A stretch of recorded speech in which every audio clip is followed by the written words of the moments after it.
ഇത് മാസ് മോട്ടോഴ്സിൽ നിന്നാണ് നമ്മുടെ ഹോണ്ട യൂണിക്കോൺ വണ്ടി പെട്രോൾ ഓവർഫ്ലോ കംപ്ലൈൻ്റ് ആയിട്ട് വന്നേക്കണതാണ്. അപ്പോൾ നമ്മളത് ചെക്ക് ചെയ്യാനായിട്ട് കാർബറേറ്ററിൻ്റെ ഭാഗം അഴിച്ചിട്ടുണ്ട്.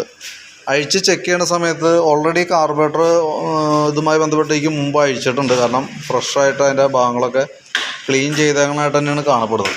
അതേപോലെ നമ്മൾ ഫിറ്റ് ചെയ്തേണ്ട ഈ വാക്യൂം പിസ്റ്റനൊക്കെ പുതിയ പിസ്റ്റനാണ് കിടക്കുന്നത്.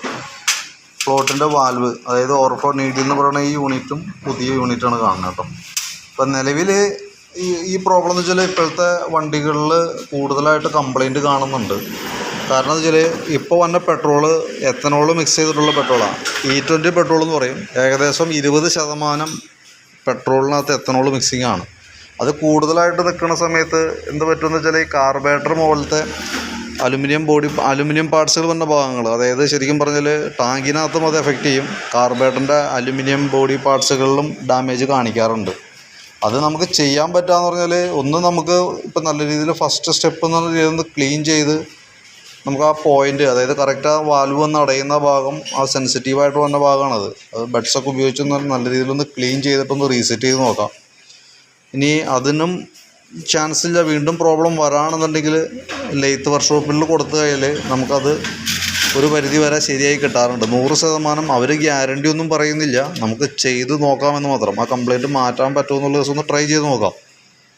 ഇനി അതും നടപടി ആയില്ലെങ്കിൽ പിന്നെ ഉള്ളത് കാർബറേറ്റർ അസംബ്ലിയെ പാടി നമുക്ക് മാറ്റി വയ്ക്കുക എന്നുള്ളതാണ്. കാർബറേറ്റർ അസംബ്ലി യൂണിറ്റിന് വരുമ്പോഴത്തേക്ക് ഏകദേശം ഒരു 5500 രൂപയോളമൊക്കെ നമുക്ക് അതിന് കോസ്റ്റ് വരുന്നുണ്ട്.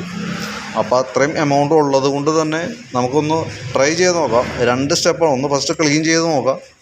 ക്ലീൻ ചെയ്തിട്ടും വീണ്ടും റിപ്പീറ്റ് വരാണെന്നുണ്ടെങ്കിൽ ലെയ്ത്തിൽ കൊടുത്താൽ അതിന് വാൽവിൻ്റെ ആ വന്ന് അടയുന്ന ഭാഗം അവരൊന്ന് സീറ്റ് ചെയ്ത് നോക്കും, നടപടി ആവുമെന്നുള്ള കേസ്.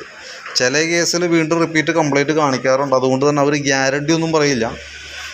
നമുക്ക് ട്രൈ ചെയ്ത് നോക്കാം. കംപ്ലൈൻറ്റ് ഇല്ലാതെ കിട്ടിക്കഴിഞ്ഞാൽ പിന്നെ പ്രോബ്ലം ഇല്ലാണ്ട് വണ്ടി ഉപയോഗിക്കാൻ പറ്റാറുണ്ട് സാധാരണ രീതിയിൽ.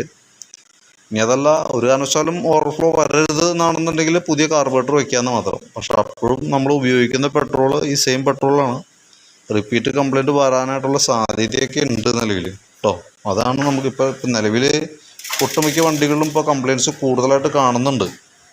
അപ്പോൾ ഇത് നമുക്ക് ഈ രീതിയിൽ ചെയ്ത് നോക്കാനാണ് പറ്റുള്ളൂ. അപ്പോൾ ഫസ്റ്റ് നമ്മൾ ക്ലീൻ ചെയ്ത് നോക്കാണ്.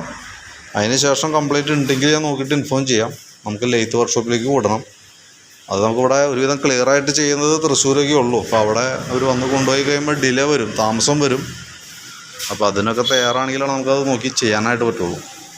ഇനി അതല്ല വീണ്ടും പ്രോബ്ലം വരാണെന്നുണ്ടെങ്കിൽ ഓൾറെഡി നമ്മൾ കാർബറേറ്റർ ഓർഡർ ചെയ്ത് വരുത്തേണ്ടി വരും. വരുത്തി മാറ്റിക്കളയാനാലാണ് 100% ആ കംപ്ലൈൻറ്റ് നമുക്ക് പരിഹരിക്കാനായിട്ട് പറ്റുള്ളൂ കേട്ടോ. അപ്പോൾ ഞാൻ ജസ്റ്റ് ഒന്ന് ക്ലീൻ ചെയ്ത് നോക്കിയിട്ട് അതിൻ്റെ സ്റ്റാറ്റസ് എന്താണ് അവസ്ഥ എന്നുള്ളത് ഞാൻ